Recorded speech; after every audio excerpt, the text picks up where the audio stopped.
Grey squirrels are widespread across England and can have a serious impact on woodlands, tree health and native red squirrels. In many areas, targeted management is necessary. This video explains how trapping, both live and lethal, can be used effectively and humanely.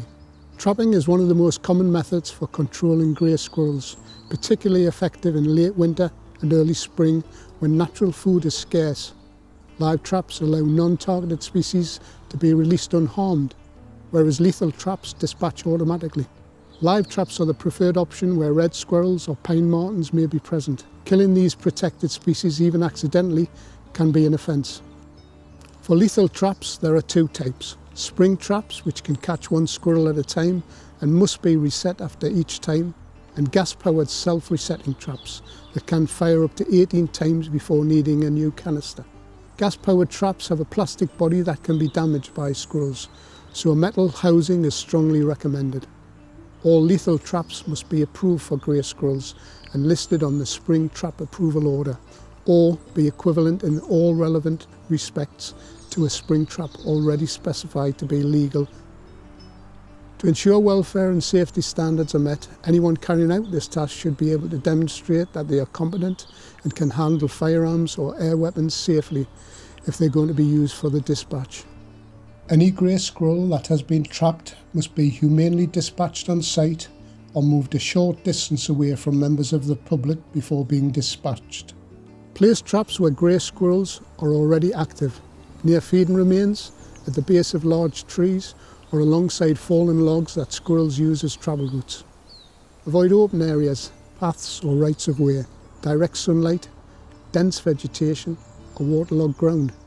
You can consider raising traps off the ground. This reduces the stress for captured squirrels in live traps, reduces non-target species entry and reduces disturbance from dogs, deer, pheasants or badgers. Gas-powered traps need to be mounted vertically on a surface, usually on a tree. For red squirrel protection, aim to manage grey squirrels in and around their habitats. We recommend that if you are within 5 kilometres of a red squirrel population or 15 kilometres of a pine marten population, you should not use lethal traps.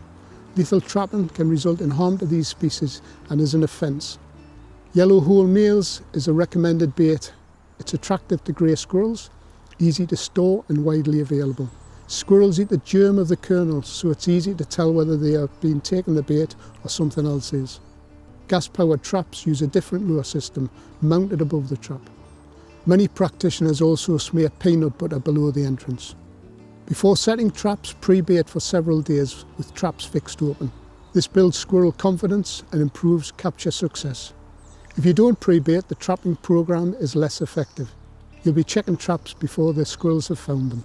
As a general guide, space single capture traps at around 1 per hectare, roughly every 100 metres. There may be situations where you use more or less depending on the density of the squirrels in the woodland. It's good practice to check live traps twice daily, morning and evening. Where red squirrels are present, especially during the breeding season, you can check more often, for example every 4 hours. Lethal traps should be checked at least once daily. Trail cameras can help identify areas of high activity and guide trap placement. Trap alarms, which let you know where the trap has been triggered, are a useful support tool, but not a replacement for a visual check. To successfully clear squirrels from your woodland, you need to trap consistently. Research suggests it's not effective to trap for less than 5 days. Best practice is to trap for at least 7 days or until no more squirrels are caught. In bigger forests, use phased programs working across compartments over several weeks. This approach ensures the whole forest is covered systematically. To monitor effectiveness, you should record trap numbers, locations, dates and catches. To reduce reinvasion rates and working collaboratively with adjoining owners, you can carry out a management activity at the same time. This makes a real difference. Animal welfare is central to grey squirrel management. Cover all live traps to protect animals from the weather and reduce stress. Provide enough bait while animals are held. And don't set live traps in temperatures below 2 degrees or above 30 or during heavy snow or rain. Using a live trap with a mesh size of less than 2.5 times 2.5 centimetres will reduce the likelihood of injuries. Captured grey squirrels must be humanely dispatched and disposed of responsibly. You should always clean and disinfect traps after use, especially where red squirrels are present. If squirrels visit but won't enter traps, try moving the trap 10 to 20 metres or rotating it in a 180 degrees.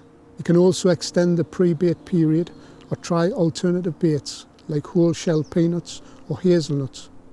Raising traps onto platforms can also help, particularly if large mammals are causing disturbance. When planned carefully and carried out responsibly, trapping is an effective tool for managing grey squirrels and protecting woodland biodiversity.